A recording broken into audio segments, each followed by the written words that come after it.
Nate, at one point this season, you guys had 5 different riders in 4 different class categories, and it was an all Scandinavian rider lineup. What goes into your selection process when recruiting these riders from overseas? Well, I do a lot of homework, not just based on wins and losses. You know, I kind of like a throwback baseball coach, but in snowmobile world.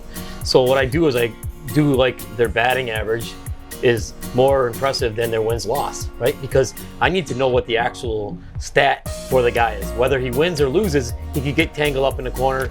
I can't see it on television, so I just take the dynamics of their timing. And a lot of the times, the guy in the middle is going faster than the leader, right? So that's where I follow these guys, and it's every weekend, not just one weekend basis. The decision on who I'm going to take. You know, like my dad was saying, we watch lap times. We do a lot of scouting on, you know, my laps and stuff like that. And as he said before, we also look a lot on who they are as a person. You know, I take a lot of time. I've went overseas 3 times now, and you know, I go over and meet them and, you know, watch their races over there and figure out like how they are as a racer and how they're going to fit with our atmosphere. So you guys have all of these different riders from the junior level to the pro ranks, giving them this once-in-a-lifetime opportunity to race on the biggest stage. How do you guys manage this workload and the dynamic?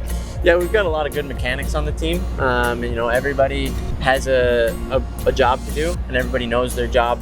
Most of the days, you don't even have to tell most of the guys what to do. They just know. We've managed the workload with these guys. You know, because it's spread out with all the classes. So we have some time and we have mechanics for each guy, right? Of course, we all jump together when we need it, if we have a big problem, but otherwise, these guys have their own mechanic. They're with their own guys, literally like right down to what do they want to eat today, you know? So, I mean, and we love them. I mean, the good thing about the Scandinavians, they're very appreciative of everything that they get. And they kind of were built for this, you know, this is their pride and joy, so. Now you're a father and son team owner duo, and you're both former racers yourselves. So what made you stay involved in the sport after retirement? You know, Bradley loved the sport. I love the sport. I mean, I've been around since '97, and you know, it seems like I can't get it out of my blood. And I don't know that I want to. Even when we have the bad days, it's like just a couple of the good days make it so awesome. Before I stopped racing, I always thought of like, what am I going to do next? And I didn't really see any other career path besides something in racing. So I went into the manager role for Green Mountain, also started my own suspension company, and you know, everything's been working out pretty good, so yeah.